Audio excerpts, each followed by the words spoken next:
नमस्कार मित्रांनो, आज आपण बघणार आहोत ओप्पो रेनो 15 प्रो मिनी व विवोचा V17 ई लाईट। याची जर आपण डिझाईन जर बघितली तर ओप्पोची जी फोन भेटणार आहे तुम्हाला 6.32 इंचमध्ये, जो की कॉम्पॅक्ट साईजमध्ये मिळणार आहे। आणि जर विवोचा जर बघितला तुम्ही तर याचा तुम्हाला साईज मिळणार आहे 6.59 इंच, जो की मोठ्या साईजमध्ये मिळणार आहे। याच्यात जर तुम्ही कॅमेरा बघितला त्याला 200 मेगापिक्सलचा कॅमेरा आहे तुम्हाला ओप्पोच्या फोनला, आणि 120x तुम्हाला झूमिंग पण यासोबत मिळणार आहे। आणि विवोचा जर बघितला तर तुम्हाला 50 मेगापिक्सलचा कॅमेरा मिळणार आहे। आणि जर बघितला आपण सेल्फी कॅमेरा, या दोन्ही फोनला तुम्हाला मिळणार आहे 50 मेगापिक्सलचा।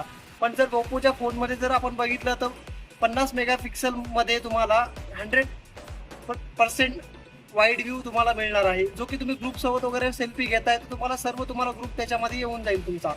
व तुम्ही जर बघितलं कॉन्टेंट क्रिएटर वगैरे जर तुम्ही असाल तर तुम्हाला ओप्पोचा फोन हा बेटर आहे, कारण की यामध्ये तुम्हाला मिळणार आहे HDR 4K व सिनेमॅटिक मोड मिळणार आहे। ते या फोनमध्ये तुम्हाला विवोच्या फोनमध्ये मिळणार नाही। जर आपण बघितला तर ओप्पोच्या फोनला तुम्हाला मिळणार आहे मीडियाटेक डायमेन्सिटीचा 8450चा प्रोसेसर, जो की 20 लाखच्या AnTuTu स्कोर सोबत येतो। आणि जर दुसरा आपण कम्पेअर जर केलं तर विवोचा V17 जर आपण इलाइट जर बघितला आपण तर स्नॅपड्रॅगन 8 Gen S च्या 3 प्रोसेसर मिळणार आहे, जो की त्याचा AnTuTu स्कोर जर आपण बघितला तो 17 लाखापर्यंतचा आहे।